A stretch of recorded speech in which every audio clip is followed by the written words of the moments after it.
Well guys, we are starting in the upstairs of this place. What a cracking little find this is. Look at that bed. I'll tell you what, there's quite a few bits all around this old farmhouse. Look at that mirror, the drawers and everything. In March of 2022, a YouTube channel called Back in Time MC uploaded a video titled "Every Urbexer's Nightmare. We never expected this to happen." At first, it seemed like more of the usual abandoned building YouTube fodder. The Urbex couple had found what appeared to be a derelict farmhouse. There was an entry point, the building looked abandoned, and from the outside it felt like the best thing they would find inside would be a pigeon nest or some old tins of soup. You know how these videos normally go. I don't know about you, but I've seen so many of these videos claiming that something is unexpected or disturbing. I just don't really believe anyone anymore. But this video made me feel a certain way that I hardly ever feel these days. From the outset, something doesn't quite feel right. Walking through the house only increases the feeling of dread. Urbex channels are always walking the line between legal or illegal, between morality and immorality. And these two explorers were about to face the ultimate test. Inside the farmhouse, the conditions appeared extremely poor. The explorers described a foul smell in the property, and as they moved through the rooms, they believed they were all alone. They started upstairs, entered the first bedroom, then continued into other rooms. But in one of those bedrooms, they found something they had not expected.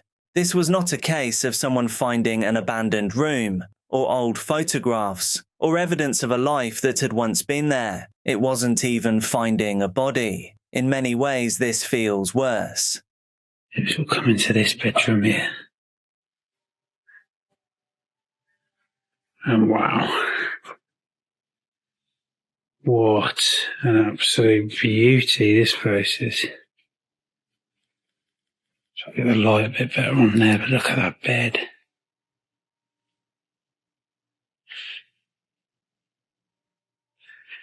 The old Zimmer frame.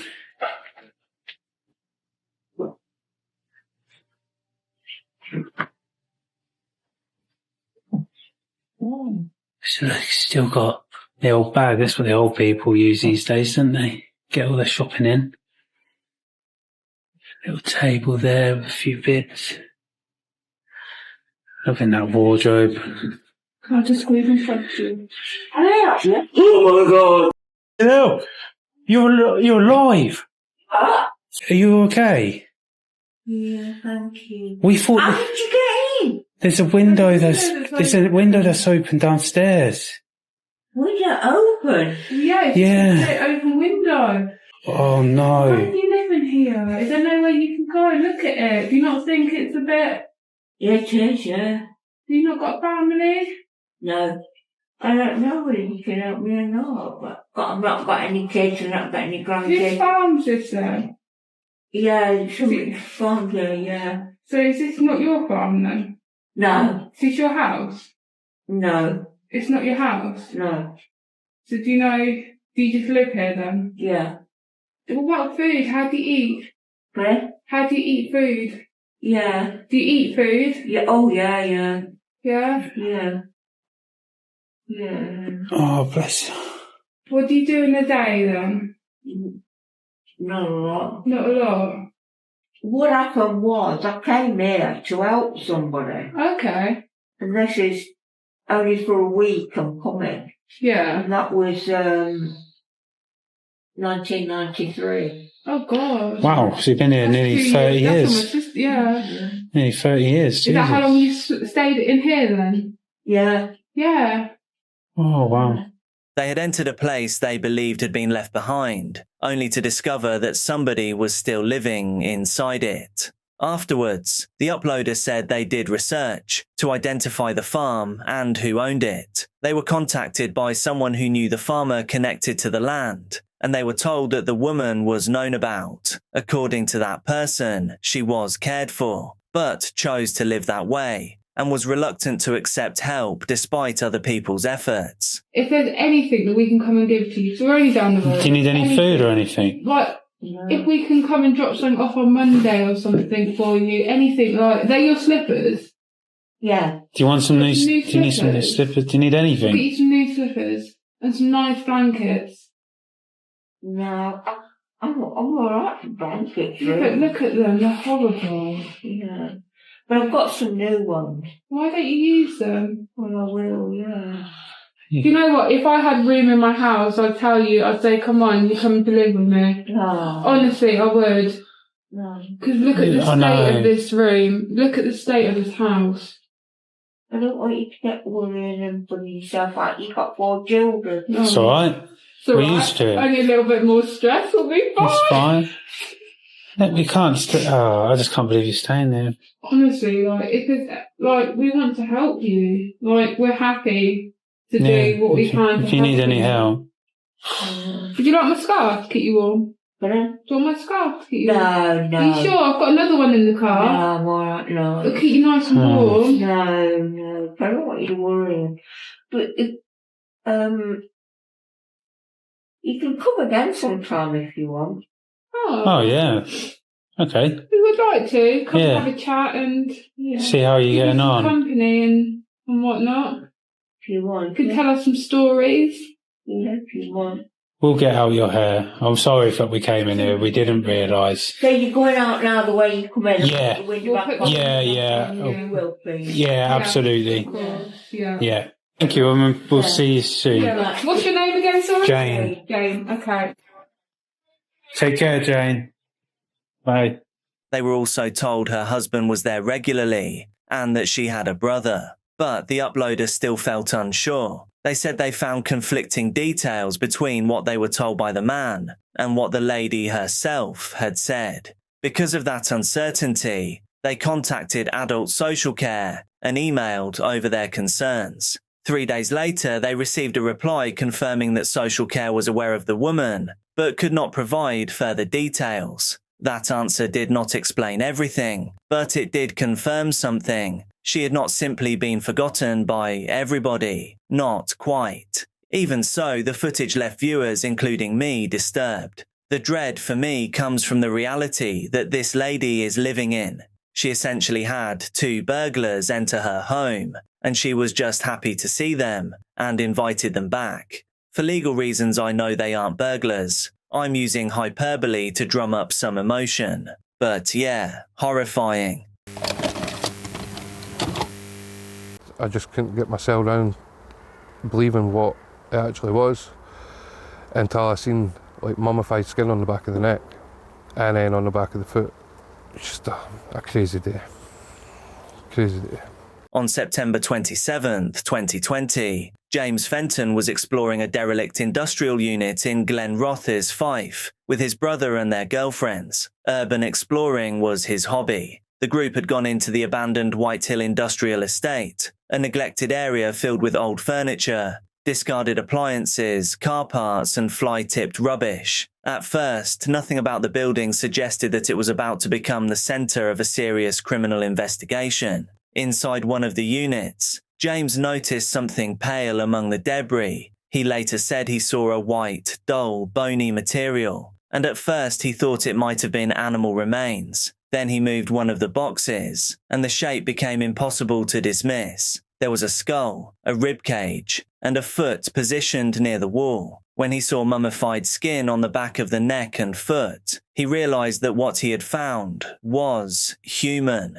The police were called, and once officers confirmed the remains were human, the discovery moved from a disturbing accident of urban exploration into a complex identification case. The body had been left in a place where it could have remained unnoticed for a very long time. There had also been an attempt to set fire to the remains, adding another layer of difficulty for investigators. At first, police could not identify the person. They searched missing persons databases and considered whether the remains could belong to someone who had been sleeping rough in the area, but nothing matched. The industrial estate itself created further problems. It had been neglected for years, and investigators had to treat a huge amount of rubbish and abandoned material as potential evidence. Detective Inspector Scott Roxburgh later described how the team searched the warehouse and wider site for around a month. logging and securing thousands of items. The breakthrough came through facial reconstruction. When the image was released, a council worker recognized the face as possibly belonging to 60-year-old Ian Coutts,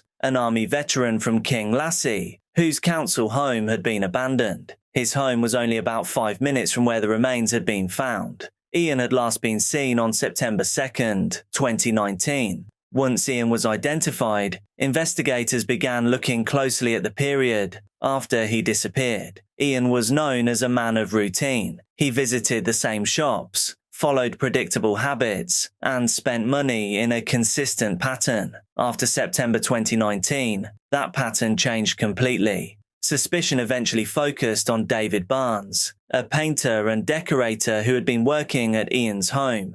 Barnes later stood trial accused of Ian's murder. Evidence showed that Barnes had assumed Ian's identity on 91 occasions, obtaining thousands of pounds in cash and goods. A neighbour said that around the time Ian disappeared, Barnes claimed Ian had moved to England to live with his sister, but Ian's sister Audrey told the court that neither she nor their other sister lived in England.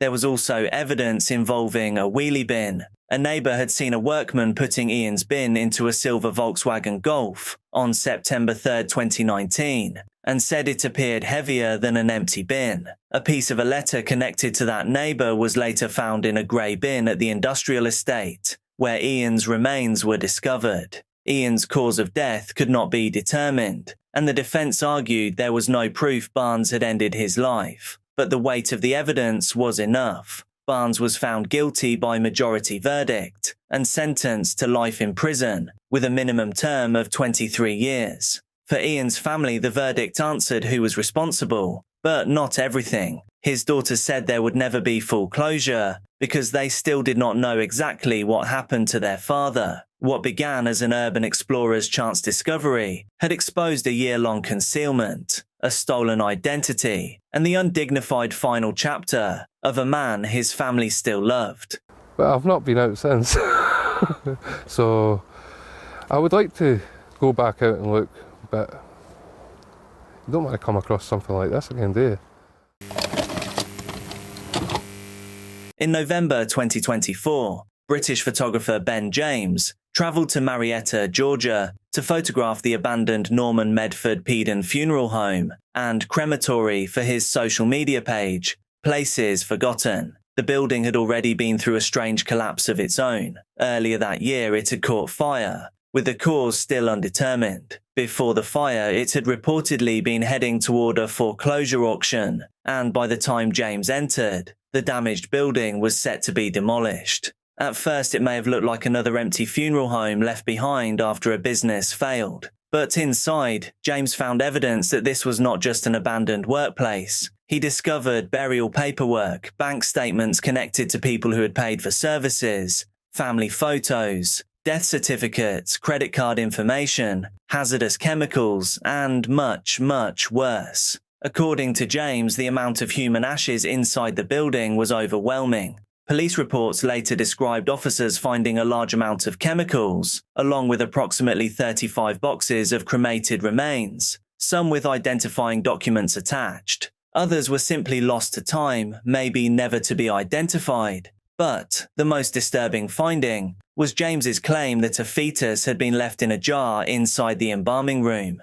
For him and everyone, the obvious question was how something like that could simply be forgotten. I mean, why was it even there in the first place? The discovery quickly became an active investigation. Agencies involved included Marietta Police, Cobb County Fire and Emergency Services, and the Georgia Secretary of State. Officials also said they were trying to understand what had happened to the money paid by families who had used the funeral home. Cobb County later announced that 57 sets of cremated remains had been recovered and identified. This might not surprise you, but I have a fascination with funeral homes. They should be intensely human, emotional, and strangely comforting. But when they're run by the wrong person, they can become true nightmares. In November of 2022, urban explorer Michael Meredith posted about something he had found while exploring an abandoned building in Kansas City, Missouri. For Michael, urbex was not new. He said he had explored more than 30 abandoned buildings before. He knew the risks, and he knew that abandoned places could contain things most people would rather not find. But until that day, the worst possibilities had always remained theoretical. I always feared the possibility but never thought it would actually happen, Michael wrote. I figured the odds were so slim that I'd never realistically experience it until today. Goes to show it can happen to anyone who explores long enough. I've explored probably over 30 plus abandoned buildings, and this was the first time I've ever came across such a thing. Michael said he'd been warned before. Friends and family knew he explored old buildings, and that something bad would one day likely happen. I've been into this hobby for a while now. It's no secret to my friends and family that I do it.